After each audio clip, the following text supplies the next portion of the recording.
Okay, so continuing my threads, here's the cults and CPTSD, or complex post-traumatic stress disorder. So, as I began the thread of 3 parts, why would you listen to me about this topic? Okay, am I qualified? I don't know. A lot of people who should be qualified about something like post-traumatic stress disorder may not have any knowledge or experience with cults and cult sort of related trauma and complex post-traumatic stress disorder. They can find out, and because they're qualified, they can probably understand the journals, get up to speed, and give you the lowdown. But my experience was, sorry about this camera, having some slip sliding issues. I'm going to tilt it. Okay. So, I'm lucky in that my mother is a very compassionate and wise, educated person. She's a psychologist. So she has similar attributes to me. Like, she has intuition. She can just feel that something's wrong with someone, or not, or feel that something doesn't make sense. It's a kind of a way of processing things rapidly and just getting an answer without being able to explain the myriad small indicators that you put together in your neural network that said, hey, this leader that you're listening to, when I came to see, your Buddhist retreat, she said he was a narcissist. So I didn't really know what that was, but later, the only way I could sort of understand all the symptoms I was experiencing was because of following the thread of other people who left cults. I ran into people talking about having complex post-traumatic stress disorder, and even that took me quite a while to get a handle on. And it's like an accumulation. It might generally started in your childhood.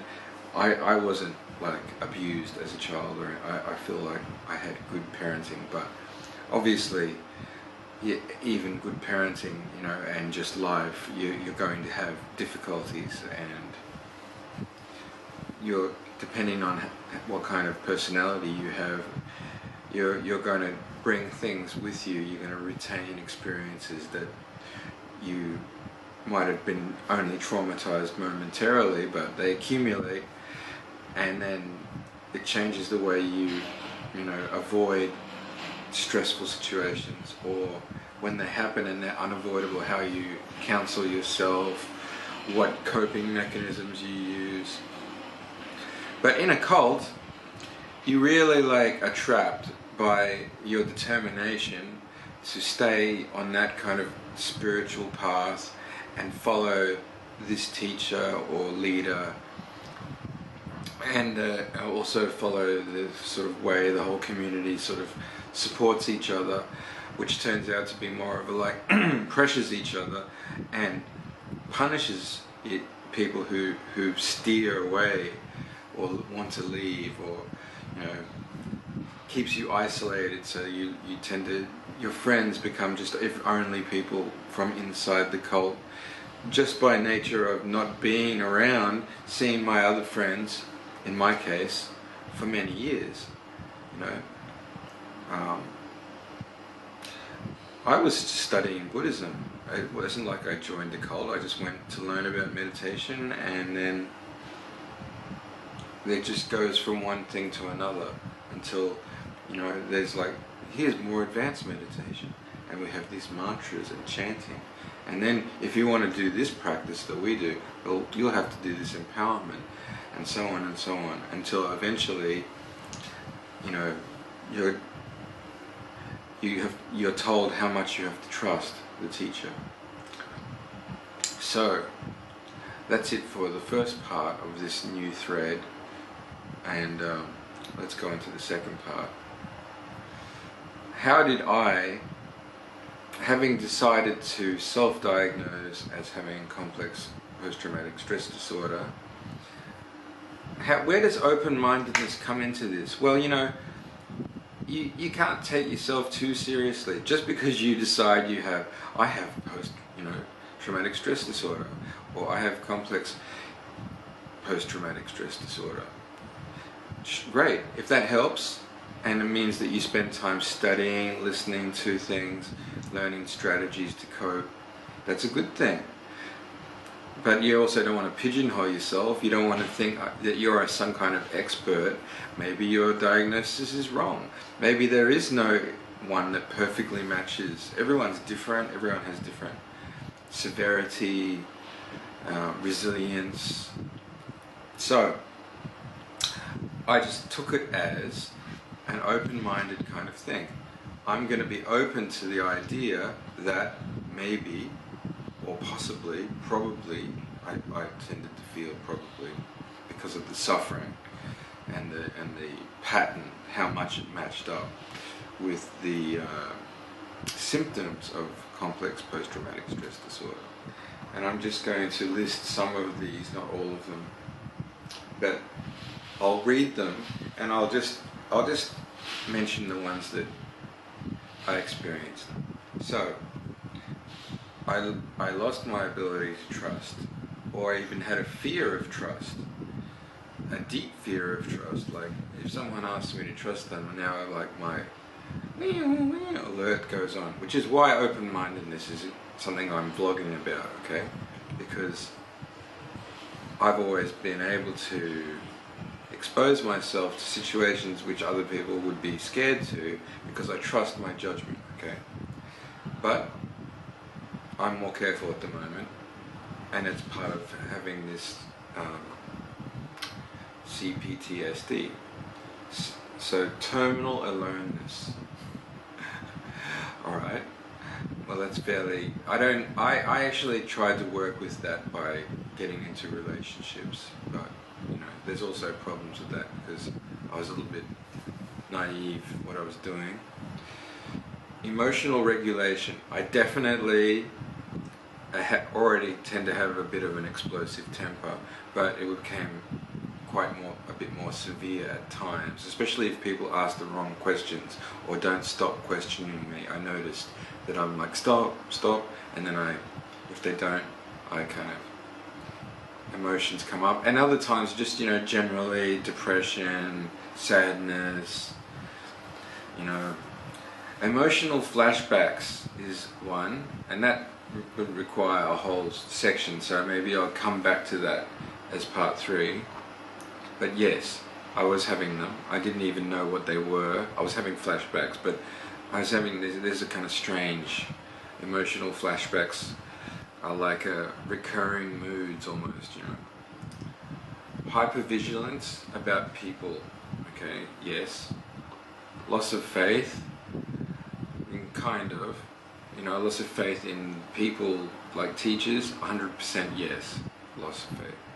But not completely loss of faith in philosophy and objective things, because that's what helped me free myself of that anyway, get out of the danger.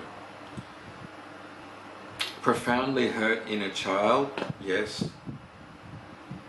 Helplessness and toxic shame, not as bad as it could be for some people, because maybe my resilience helped me with that, but definitely some of that.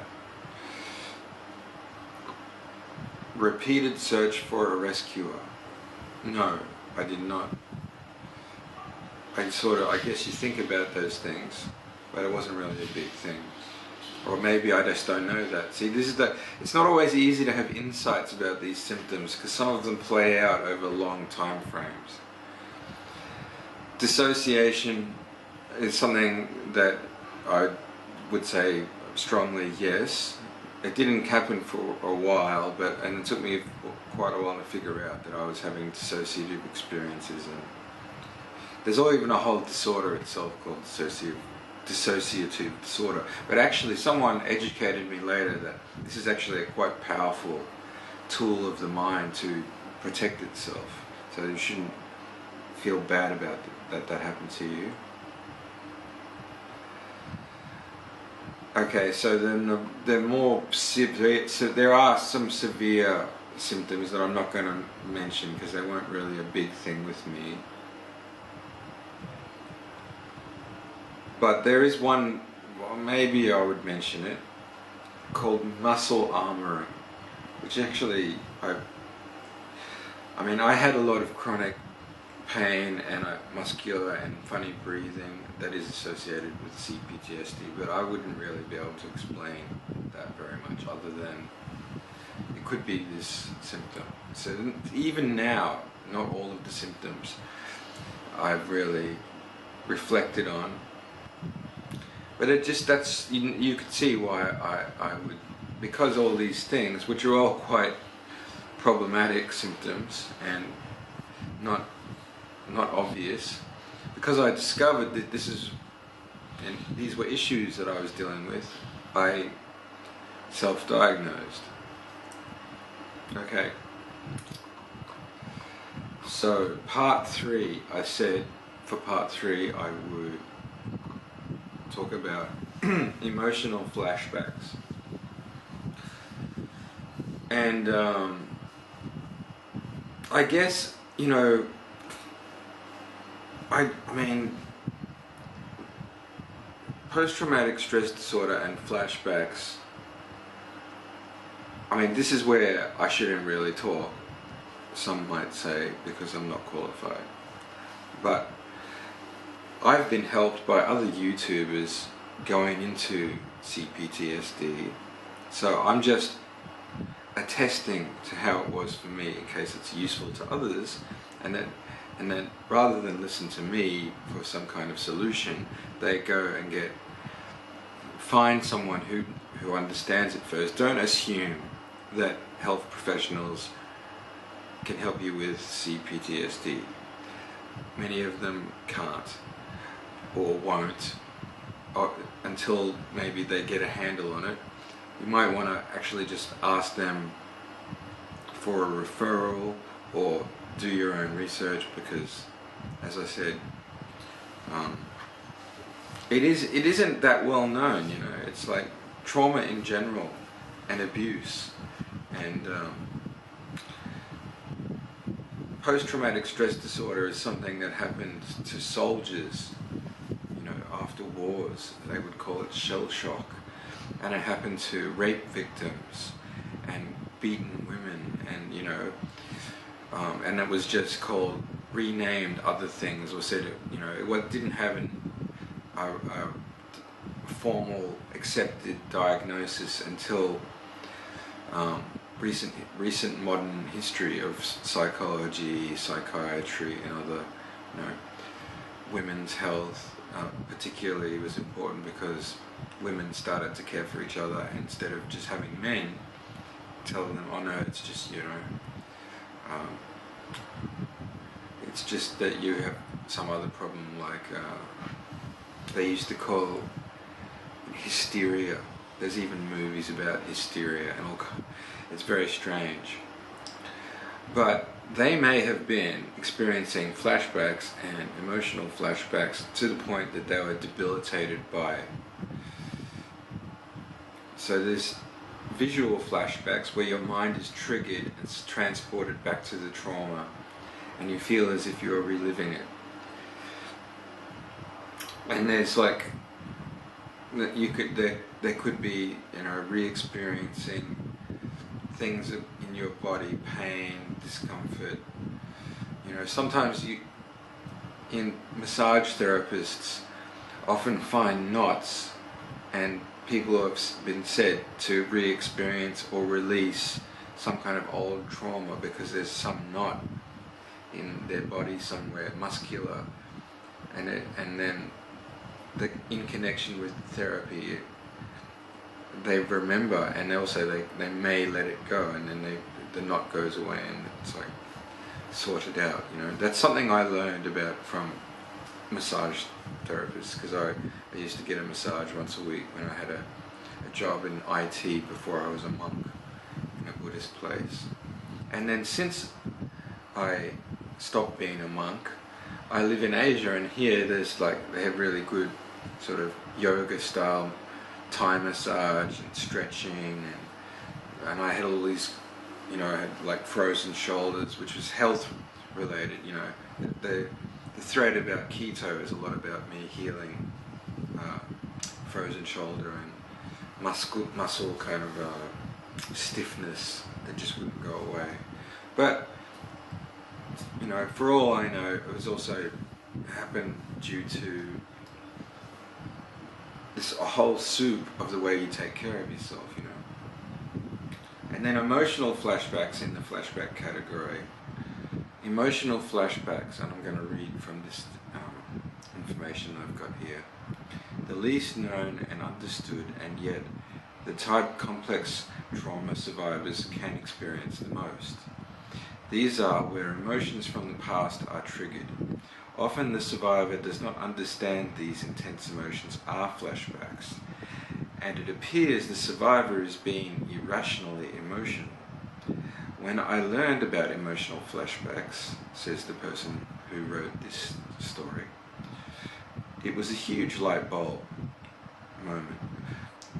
It was a huge light bulb moment of finally understanding why I have intense emotions when they do not reflect the issue occurring now, but are in fact emotions felt during the trauma being triggered. But there is no visual of the trauma, as with the flashbacks, so it takes a lot of work to start to understand when experiencing an emotional flashback. In the future, I guess I'll have to get into more of the nitty-gritty about how you might find yourself being traumatized, and you might it just becomes part of life, and you deal with it and you don't realize it's accumulating until you can't function anymore. So I want to talk more about that. Or you can function, but you're suffering a lot, and you're basically looking for what's wrong with you and experiencing all, you know, sickness, fatigue. You don't want to do your work. You need to get away. All these kind of things come up for you, and later you might realize, oh, this is all something that I have a kind of a, it's not that there's anything wrong with me, I've just been traumatized, you know. Trauma is how people just are after trauma. It doesn't, it's, not everyone gets traumatized the same and responds the same way. Maybe some people get traumatized a lot and doesn't accumulate in a way that turns into the sort of set of symptoms that I'm talking about. But it doesn't make you crazy inherently, even though you may feel crazy. Like, it's the traumatizer who is crazy making impact on you, in the case of a cult, or it was, you know, the whatever violence or relationship or disturbing things just happened that impacted your life. You can say, sorry, but this happened, and as a result, if I seem crazy, it's related to this. And you don't have to blame yourself or feel stupid or all these other things. So that's why it's good to share and have an open mind about cults and CPTSD. And I mean, this is just something that search on YouTube might turn up my video.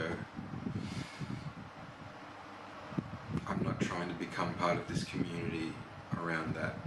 I'm just sharing, adding, because it wasn't easy to find the information, I have to say. Okay,